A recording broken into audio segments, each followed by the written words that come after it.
Qaniydi shunaqa ayol bo'lsa, billa hamma narsani harakatini qilsangiz, noldan ko'tarilsangiz, har bitta momentini, har bitta narsasini sinit qilasiz. Nimaga noldan ko'tarilish yaxshi?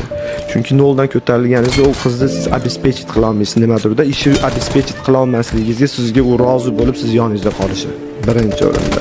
Shunaqa Da bir xil fikr bildiryapmiz. Menimcha bu eng katta hozirgi ayollarda bo'layotgan muammo. To есть siz qiynalgan paytingizda tashlab ketish, har xil ortiqcha gap so'zlar qilish. Agar noldan ko'tarilib, billa qanaqadir rezultatgacha, billa oxirigacha bordinglar, yo'lda tushib qolmadimi, u ayolni bo'yningizda ko'tarib yursangiz ham, u ayol boshingizga chiqa olmaydi.